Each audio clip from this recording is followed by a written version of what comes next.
regretter les mesures militaires déjà prises, en rappelant un contingent supplémentaire de soldats des réserves.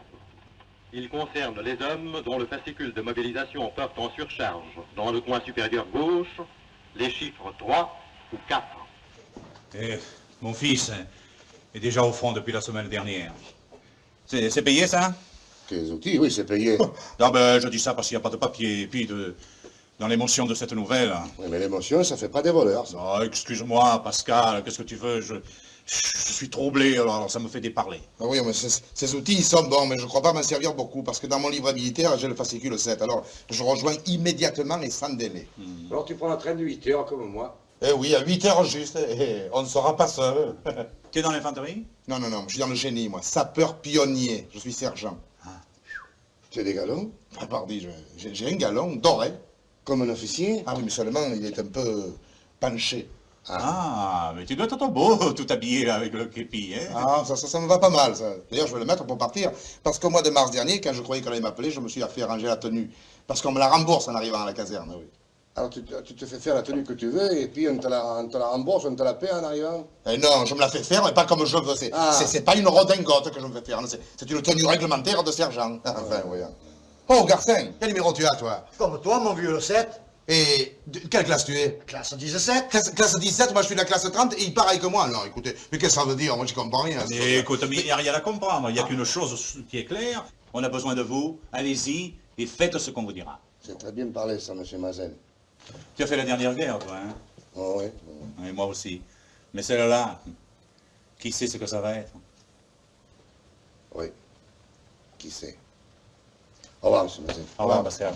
Peignez le peintre, je veux lui acheter sa petite couverture. Je veux qu'il me doive sa soupe. Et quand il aura seulement 3 ans, eh bien, moi, je suis capable de lui acheter sa petite côtelette d'agneau.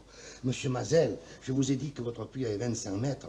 C'est pas vrai, il en a au moins 30. Pour un homme jeune, c'est dur de descendre au bout de la corde. Ben moi, j'ai 55 ans et j'y descendrai pour gagner les sous du petit. Je vous ai fait 300 francs, c'est pas vrai, ça vaut au moins 500 francs. Seulement, moi, je veux rien vous devoir. Je veux que ce soit vous qui me deviez, parce que vous m'avez fait une injustice. Tu parles toujours de justice. Mais toi-même, tu n'es pas juste. Si votre fils n'était pas mort, vous ne seriez pas là. Peut-être, Pascal, peut-être. Mais est-ce que tu en es sûr? Est-ce que tu pourrais jurer sur le berceau de cet enfant que tu en es sûr? Je ne jure rien du tout. Ben alors ne te fâche pas. Et ne dis pas des paroles blessantes. L'heure est grave, Pascal. Et pour tout le monde. Veux-tu venir tout à l'heure au magasin pour écouter le message du maréchal? J'ai du travail, monsieur. Mais écoute, j'ai la voiture là, au bout du chemin. Je t'emmène et je te ramène. J'ai pas un costume pour aller en automobile. Mais aujourd'hui, ça n'a pas d'importance. Il faut que tu viennes, Pascal. Il faut que tu écoutes ce qu'il va nous dire. S'il nous apprend la grande catastrophe. Mais raison de plus. Ce qu'il dira, même, et surtout si c'est terrible, il faut que chaque Français l'écoute, en silence, et qu'il apprenne en même temps que tous les autres les malheurs de la patrie. Allez, viens, Pascal. Viens.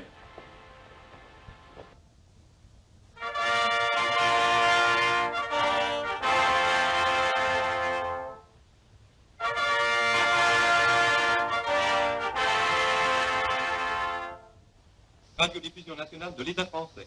Mesdames, Messieurs, Monsieur le maréchal Pétain, président du Conseil des ministres, vous parle.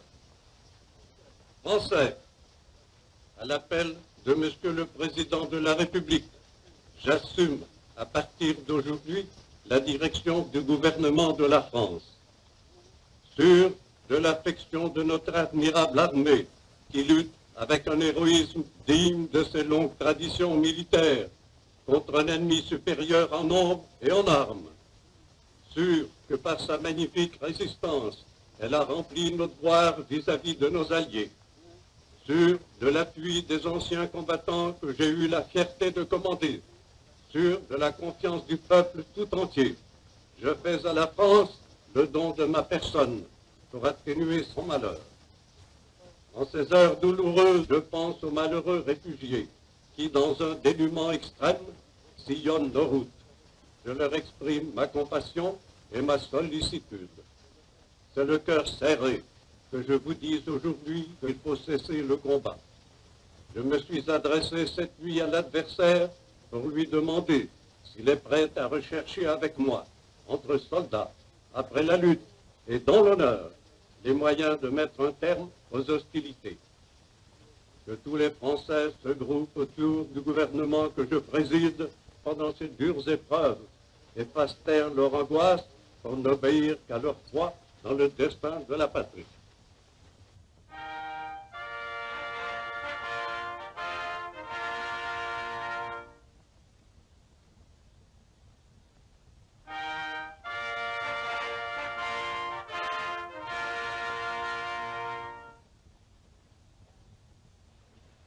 Alors, monsieur Mazel, nous avons perdu la guerre.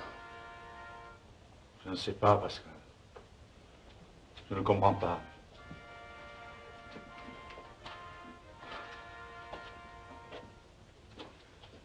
Je ne comprends pas. Moi, je comprends que notre fils est mort pour rien. Non, madame, non. Non, ce n'est pas vrai. La France est battue. Mais si tous ces hommes revenaient demain, tous sans exception, s'ils revenaient vaincus, joyeux et bien portants, en chantant des chansons de route, il n'y aurait plus de France. Et même on pourrait dire que la France n'était pas une patrie.